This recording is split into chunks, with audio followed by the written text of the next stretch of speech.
yang lain disebutkan, dan salah satu ayat lagi disebutkan dalam surat Al-Hasr, surat ke-59 ayat ke-9. Allah Subhanahu wa taala berfirman, a'udzubillahi minasyaitonirrajim. Walladzina tabawwa'ud dara wal imana min qablihim yuhibbuna man hajara ilaihim. Dan orang-orang Ansor yang telah menempati kota Madinah dan telah beriman sebelum kedatangan mereka atau orang Muhajirin, mereka mencintai orang-orang yang berhijrah di tempat mereka. Jadi ini orang-orang digambarkan, orang-orang Ansor dan orang-orang Muhajirin. Orang Ansor itu mencintai orang Muhajirin bahkan sebelum orang Muhajirin datang. Sehingga ketika sahabat-sahabat Rasulullah kaum Muhajirin datang, orang-orang Ansor itu bukan hanya menolong mereka, jadi sudah ditolong, bahkan diberi tempat tinggal, ya, bahkan berbagi. Ya, ada sampai yang saling pemberian yang fenomenal itu, ada sahabat yang sampai menawarkan, saya punya rumah, ya, rumahnya dibagi dua, saya punya tanahnya dibagi dua. Bahkan ada yang saya punya istri beberapa, maka kamu pilih salah satu yang kamu suka, ya. Sampai seperti itu. Ini ekspresi cinta, bagaimana kaum Ansor mengekspresikan cintanya kepada sahabat-sahabat Muhajirin.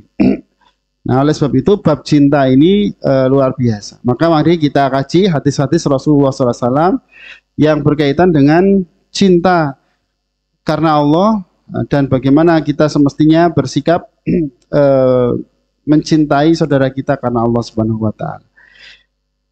Kita masuk kepada hadis nomor 375.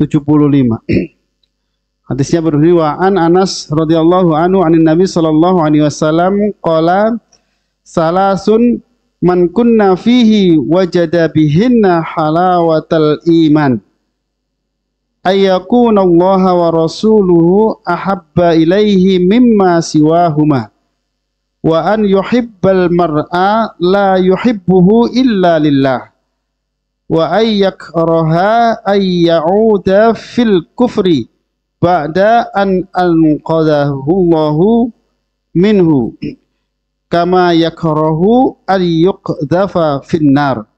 Muttafaqun alaih. Dari hadis Anas radhiyallahu an dari Nabi sallallahu alaihi wasallam, beliau bersabda, salasun, ada tiga hal, barang siapa memilikinya maka dia akan merasakan manisnya iman. Mana halawatul iman, merasakan manisnya iman. Yang pertama, ayyakunallaha wa rasulahu ahabba ilaihi mimma siwahuma, yaitu mencintai Allah dan Rasulnya itu lebih dicintai dari segala sesuatu selain keduanya. Ya. Jadi kalau kita ingin merasakan manisnya iman, ya, di yang pertama ini ciri orang-orang yang merasakan manisnya iman adalah menjadikan Allah dan Rasulnya itu lebih dia cintai, ya, daripada mencintai selain keduanya. Jadi menempatkan Allah dan Rasulnya itu sebagai prioritas yang paling dicintai. Jadi kalau apapun yang kita lakukan, ya, harus dasarnya itu adalah cinta kepada Allah dan Rasulnya. Nah, sehingga itu baru rasa iman kita itu terasa manis.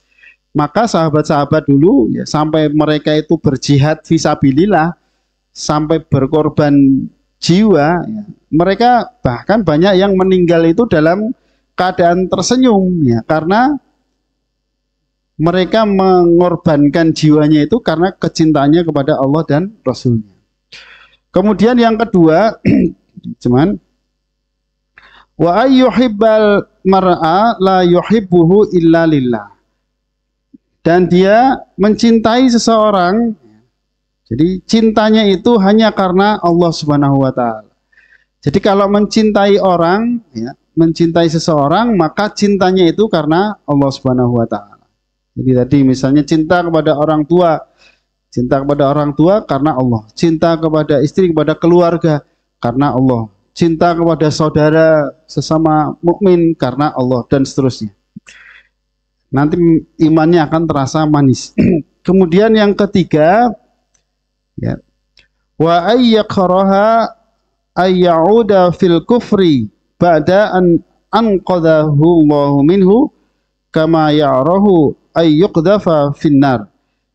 Jadi dia membenci untuk kembali kepada kekufuran kepada Allah, ya, setelah Allah menyelamatkannya dari kekufuran tersebut, sebagaimana dia benci untuk dilemparkan ke dalam api neraka. Jadi kalau kita akan merasakan manisnya iman, yang ketiga ini, kita membenci sesuatu yang akan membawa kita kepada kekufuran kepada Allah. Ya, ini kufur dalam makna yang tidak beriman, ya. Maka nanti termasuk yang arah-arah menjabur, kemaksiatan itu, orang yang akan merasakan manisnya iman itu, mau maksiat itu rasanya tidak nyaman. Nah, jamaah sekalian, di dalam hadis ini ya, kita bisa belajar banyak mengkaji dan nanti bisa kita amalkan dalam kehidupan sehari-hari kita, yaitu bahwa iman itu bisa kita rasakan manisnya. Jadi orang beriman itu kenikmatan, iman itu kenikmatan, dan kenikmatan yang dari Allah Subhanahu wa taala itu kita bisa merasakan nikmatnya, manisnya iman itu bisa kita rasakan. Ya. Jadi jangan keliru kalau ada orang wah beriman kok isinya susah terus, ya. Orang beriman kok berat, ya. Ya. Jadi orang beriman kok susah, harus sholat 5 waktu, harus puasa, ya. Sama kita melaksanakan perintah-perintah Allah itu, kalau kita betul-betul melaksanakan perintah Allah itu karena keimanan dan ketakwaan, ya, sesuatu yang berat itu akan menjadi nikmat. Ya. Ada orang yang merasakan nikmatnya qiyamul lail, misalnya. Maka kebiasaan qiyamul lail itu kalau tidak dilakukan, dia akan merasa, aduh, rasanya itu ada yang kurang. Ya.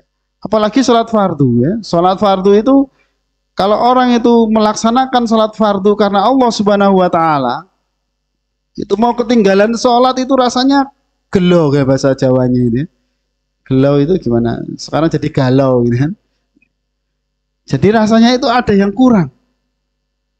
Kalau sudah sampai kita merasakan itu, maka disitulah nikmatnya iman itu kita rasakan. Tapi kalau kita ini orang-orang yang ngaku beriman, sholat ditinggalkan aja kok nggak merasa gelo, ya, tidak merasa, biasa saja. Nah ini imannya itu masih belum terasa nikmatnya. Jadi ini nikmatnya entah seberapa. Apalagi sampai melakukan maksiat dengan kebanggaan, ya, naudzubillah. Ini imannya berarti sangat-sangat lemahnya sehingga dia tidak bisa merasakan nikmatnya iman. Tapi kalau orang itu merasakan nikmatnya iman, dia melakukan amal-amal soleh, melakukan amal-amal kebaikan, itu dia akan merasa menikmatinya. Sampai-sampai ya ibarat kita lah, gitu kan. Kalau kita itu misalnya makan sesuatu yang menurut kita enak, gitu ya. Kalau makan, ya, maksudnya kan enak, misalnya makanan kesukaan kita, maka kita akan menikmatinya dengan senikmat-nikmatnya, ya, makanan, gitu ya. Kemudian kalau kita bahkan kalau kita tidak punya, kita akan berusaha untuk mendapatkannya. Ya. Contoh kita melihat ada restoran, wah restorannya kok mewah sekali, searching harganya kok mahal, gitu kan. Katanya makanannya enak, kita kok belum pernah makan di situ, maka kita ada keinginan untuk bisa makan di tempat itu. Ini yang hobi makan, hobi kulineran.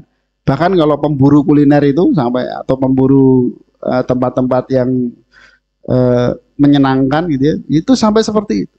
Dicari, kalau belum pernah ke sana, ya kalau pernah belum makan sesuatu dicari,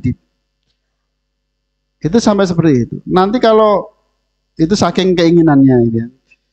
Kemudian kalau sudah ketemu, kita akan menikmati betul. berusaha ini. Maka demikian juga dengan iman kita. Nah, kalau orang itu beriman kepada Allah Subhanahu wa taala, kemudian dia kok merasakan menikmati ibadahnya kepada Allah, menikmati sholatnya, menikmati puasa Ramadannya, menikmati qiyamul lailnya, puasa sunnahnya dan seterusnya. Maka ketika tidak melakukan itu rasanya ada yang kurang, gelo, kecewa ya. Nah itu nikmatnya iman. Maka kemudian nikmatnya iman itu di dalam hadis ini ada tiga, ya, ada tiga. Kalau tiga-tiganya itu bisa kita rasakan, maka orang itu betul-betul merasakan nikmatnya atau lezatnya iman, manisnya iman. Maka yang kedua, yang pertama yang agar kita bisa merasakan nikmatnya iman adalah seseorang itu harus mencintai Allah dan Rasul-Nya lebih daripada rasa cintanya kepada siapapun selain Allah dan Rasul-Nya. Jadi cinta kepada orang tua boleh, tapi jangan sampai cinta kita kepada orang tua mengalahkan cinta kita kepada Allah dan Rasul-Nya. Loh kok bisa? Bisa, karena ada orang tua yang ketika dia ini menjadi orang tua, ya, hak kita itu, misalnya orang tua, contoh orang tua kita mau sholat, mau ibadah kepada Allah, tapi orang tua melarang agar kita tidak beribadah kepada Allah. Dan ini dialami oleh sahabat Rasulullah. Ada seorang sahabat namanya Sa'ad bin Abi Waqqas. Sahabat Sa'ad ini ketika masuk Islam, dia masih muda, ya, masih pemuda, masuk Islam, beriman kepada Allah dan Rasulullah. Orang tuanya, ibunya itu marah sampai mengancam, wahai Sa'ad, ibumu ini tidak ridho kamu masuk Islam, maka ibu akan puasa, ini apa, boikot lah, tidak makan, tidak minum sampai mati. Ya. Ibunya saya bilang begitu, kalau kamu tidak kembali kepada agama nenek moyangmu, maka ibunya ini boikot. Tapi saat ini sudah merasakan manisnya iman. Jadi begitu ibunya begitu, mendengar ibunya berkata begitu, dia datangi ibunya, wahai ibunda, meskipun ibunda itu memiliki 100 nyawa, ini sampai begitu. Kemudian tidak makan, meninggal, hidup lagi, tidak makan lagi, meninggal lagi, sampai 100 kali. Maka saya tidak akan meninggalkan agama Islam. Akhirnya baru ibunya mau makan. Itu ini.